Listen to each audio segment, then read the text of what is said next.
విశాఖలో YouTube influencer ఉన్నటువంటి local boy Nani అసలు ఏం ప్రమోట్ చేశాడన్న ప్రమోట్ చేసిన యాప్ ఏంటి మీరు చూడండి. ఎంత ఆశ్చర్యంగా ఉందనంటే అక్కడ ఒక లేడీ వచ్చి మీకు ఎంత డబ్బులు వచ్చాయి ఏంటి అని అడుగుతుంది. ఫస్ట్ మీరు వీడియో చూడండి, నేను ఎక్స్ప్లెయిన్ చేస్తాను మీకు.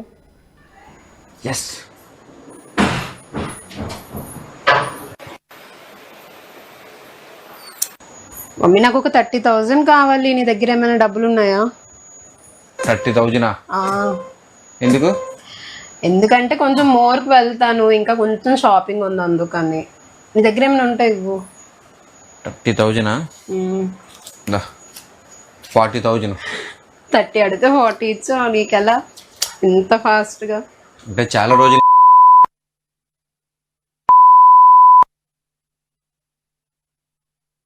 చాలా మంది మంచి ప్రిడిక్షన్ కూడా చెప్తాను అనమాట. అందరూగా మంచి విన్ అవుతుంది, వాళ్ళతో పాటు నేను కూడా విన్ అయ్యి డబ్బులన్నీ సేవింగ్ చేశాను. సేవింగ్ చేసి ఇదిగో నీకు 40,000 ఇచ్చాను. సో మళ్ళీ కూడా నేను ఆడుతున్నా కూడా నేను కూడా. సరే మళ్ళీ సంపాదించా, నేను మళ్ళీ షాపింగ్ అడుగుతాను నీకు. ఓకే గైస్ చూసారు కదా. సో మీకు కూడా ఇంట్రెస్ట్ ఉంటే ఆడి మంచిగా విన్ అవ్వండి. చాలా మంది కూడా విన్ అవుతున్నారు కూడా. ఒకరు విన్ అవ్వకపోతే హ్యాపీగా మీరు బయటకు వెళ్ళిపోవచ్చు, ఎందుకంటే బయటకు వెళ్ళరు. మంచిగా రైట్ చూసారు కదా, ఆ ల్యాప్టాప్లో ఏదో ఆడుతూ ఉన్నాడు. అంతలోనే ఒక అమ్మాయి పక్క నుంచి వచ్చి నేను షాపింగ్ వెళ్ళాలనుకుంటున్నా, మోర్కి వెళ్ళి షాపింగ్ చేస్తా, నాకు డబ్బులు కావాలి, 30,000 కావాలంట. ఆ మోర్కి వెళ్ళి 30,000 షాపింగ్ చేస్తుందట. పక్కనే ఆయన వెంటనే ఏం చేస్తారంటే 30,000 కాదు 40,000 తీసి అమ్మాయికి ఇస్తాడు.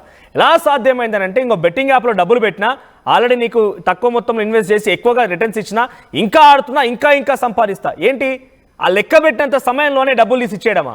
ఇప్పుడు సంపాదించండి ఇక జైలుకి వెళ్ళి.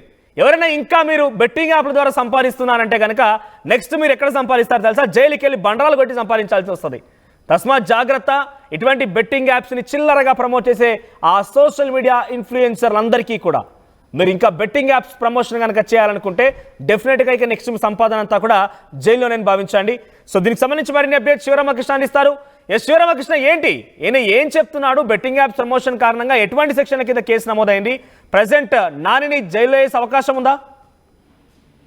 Manoj, YouTuber local boy Nani arrest చేశారని చెప్పి విశాఖ పోలీసులు జరిగింది ఈ రోజు ఉదయం. అయితే ఈ బెట్టింగ్ యాప్ ని ప్రమోట్ చేస్తూ బెట్టింగ్ యాప్ ద్వారా గేమ్ ఆడాలని చెప్పి మనం ఇప్పుడు చూసాం, ఒక క్లిప్పింగ్ చూసాం. నాని లోకల్ బాయ్ నాని ఆయన భార్య ఇద్దరు కలిపి ఆ యాడ్ లో యాక్ట్ చేయడం అయితే జరిగింది.